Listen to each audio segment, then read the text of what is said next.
ce 4 janvier, deuxième jour de la contre-offensive alliée, les Allemands tentent une dernière fois d'encercler Bastogne. Parmi les Alliés, les Britanniques entrent pour de bon dans la bataille dès ce 3 janvier. Il y avait une unité, la 51e Highland Division écossaise, la 53e Welsh Division galloise. Et il y avait la 6e Airborne qui a été amenée d'urgence par bateau, par camion sur le terrain.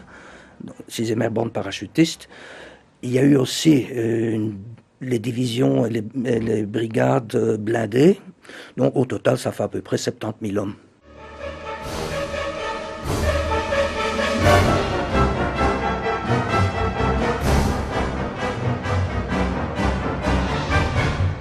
Intégrés au 30e corps, les troupes britanniques comprennent aussi des soldats canadiens et des SAS belges et français.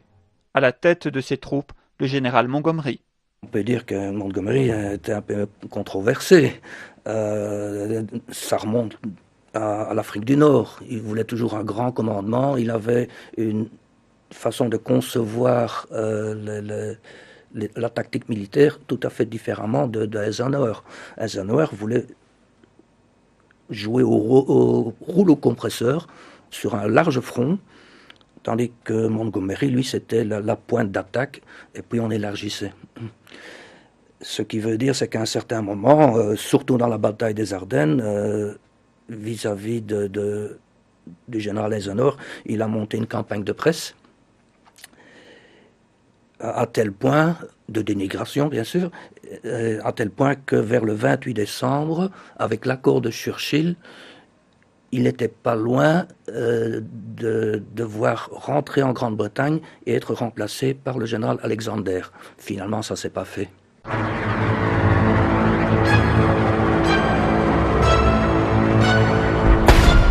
Le 3 janvier, les civils réfugiés à Villers-la-Bonneau vont de force être poussés sur les routes par les Allemands et vivre pendant plusieurs jours une longue marche en enfer. Le 3 janvier à 9h du matin, voilà un Allemand qui vient à l'entrée de la cave et qui dit « Raus dehors tout le monde ». Évidemment, personne ne bouge, personne ne veut bouger, il revient avec une grenade en main et à ce moment-là, les adultes ont bien compris qu'il fallait sortir. Et donc nous sommes sortis de la cave, là-bas à Villers-la-Bonneau, et on ne savait pas ce qu'ils voulaient, ce que les Allemands voulaient, où ils voulaient nous emmener. On croyait rester dans le fond du village, faire une tranchée, mais alors il y a eu 3 Allemands qui sont arrivés, un avec une grenade, une mitrailleuse même, et le fusil. Donc on n'avait pas le choix. Il y en avait un à la tête, au milieu et au bout. On n'avait pas le choix. Et s'il avait laissé d'avancer par vite assez, allez, il poussait avec la canne, chose du canne du fusil, quoi.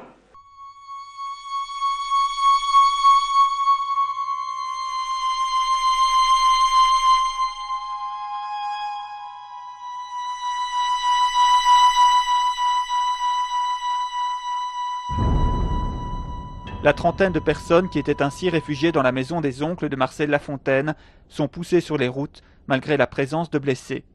Je vois encore Marie Garcia, la maman, Marie, une jeune fille qui est époumonée, blessée au poumon, et donc tous les 30-40 mètres peut-être à bout de souffle. Elle devait s'asseoir sur quel siège, sur un seau renversé. Et voilà, c'est ainsi qu'on va prendre le chemin de l'Outremange.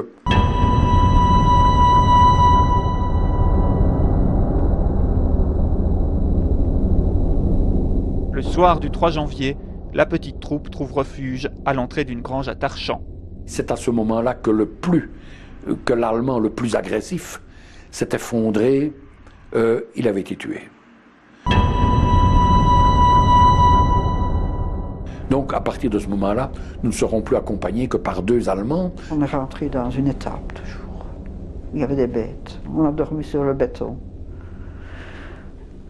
Toujours, qu'est-ce qu'on mangeait? Puis on buvait peut-être un peu, on ne mangeait pas.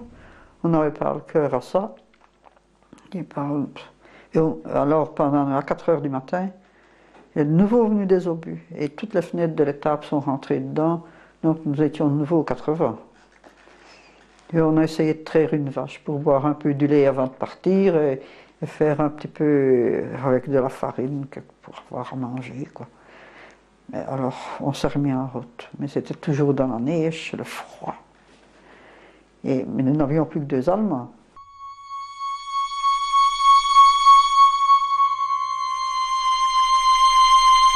Le 4 janvier, le cortège descend la route de Lachlève.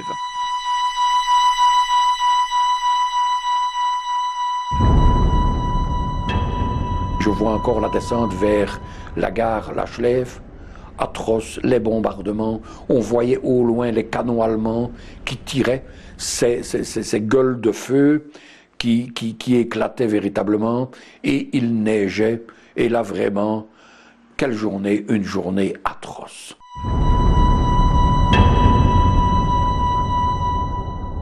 On est arrivé à Derenbach. Et là, c'est à ce moment-là qu'on s'est rendu compte qu'il n'y a plus qu'un Allemand.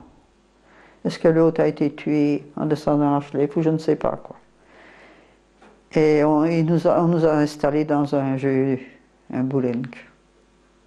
Donc c'était long, et il y avait un poêle, on a pu faire du feu.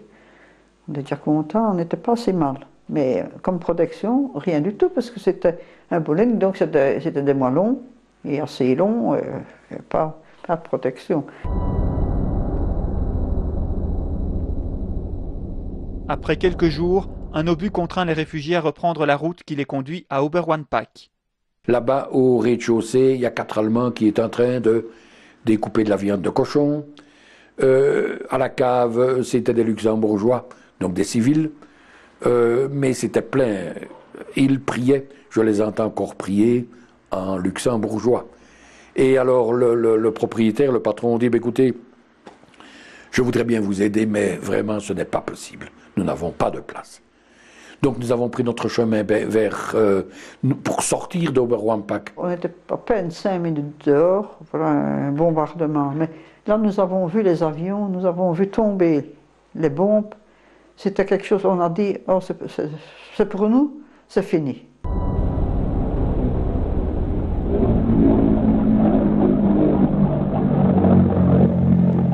Et alors, on a vu tomber les bombes, on était derrière un vieux mur. Et quand les bombes sont tombées, c'était fini. Mais nous avions toujours notre drapeau blanc avec nous. Nous sommes repassés par la ferme qui, entre-temps, elle, avait reçu une bombe qui avait tout détruit. Et là, au rez-de-chaussée, les 4 Allemands étaient tous les 4 étendus. À la cave, les Luxembourgeois, là, il n'y avait pas de problème. Et alors, le propriétaire nous a dit, écoutez, je possède une étable un peu plus loin, vous pouvez y aller, sachant qu'il n'y a pas beaucoup de protection. Et c'est là que nous avons vécu pendant quelques jours, dans l'attente de l'arrivée des Américains. La famille de Jean-Pierre Offergeld, après avoir été expulsée de la maison à Vielsalm, arrive à Langlire, où il est accueilli à la ferme L'Escrénier. Cette ferme était occupée par des Allemands. Et il y avait un Allemand qui était chargé de faire la cuisine pour les autres. Et cet Allemand, ils avaient tué un cochon. Il laissait une petite place sur la cuisinière pour nous autres, pour chauffer ce que nous devions chauffer, mais lui, il occupait la plus grande partie. Mais enfin, il faisait, avec le cochon, il faisait une tête pressée qui sentait bon. Je me souviens de l'odeur de ce qu'il préparait, mais évidemment, ce n'était pas pour nous. Près de la ferme, il y avait aussi un canon qu'on appelait les orgues de Staline. Et ça nous effrayait. Quand ce canon tirait, c'était sans arrêt.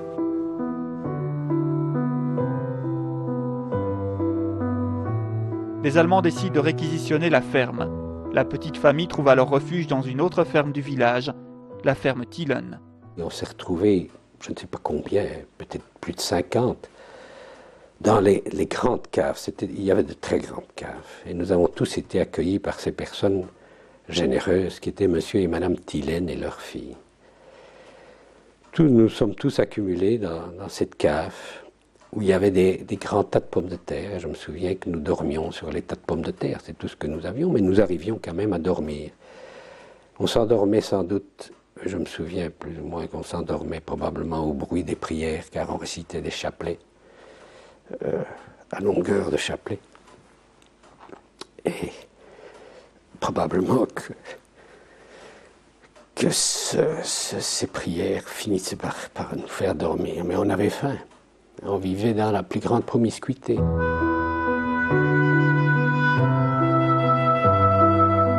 Bastogne, le 5 janvier 1945. Pour ne pas changer, il neige, mais le froid se fait moins pinçant. Les soldats éclopés sont les victimes de combats du côté de Hubermont. Ils sont allongés dans un couloir, quelques-uns, et leur nombre va croissant. Ont des membres gelés, les doigts ou les orteils, c'est courant. Dans la soirée, un soldat aux 5 doigts gelés me dit avec un sourire qu'il ne parvient pas à camoufler « Now, can I go home ?» Donc, la main en moins, il est heureux. La vie dans l'enfer rend apparemment le malheur moins dur, mais les lendemains... La rumeur nous apprend que des villages sont aux mains des Américains. On dit même qu'un semblant de tâche reprendrait et que ces mêmes villages enterrent leurs morts. À l'hôpital, les médecins deviennent susceptibles et nerveux. La fatigue, sans doute. Je me souviens de ces fiers soldats qui, en septembre, avaient traversé la ville en triomphateurs, en sauveurs. Ils riaient, chantaient, et nous les regardions avec les yeux de chimène. Et aujourd'hui, ces mêmes hommes sont fatigués, éreintés, exténués. Et le regard, tout, sauf celui d'un vainqueur. Les morts sont légion. La gangrène tue sans compter. Le découragement et l'impuissance minent les services médicaux. Oufalise serait rasé par une attaque aérienne. Le bruit nous vient des réfugiés arrivés aujourd'hui. Vrai ou faux?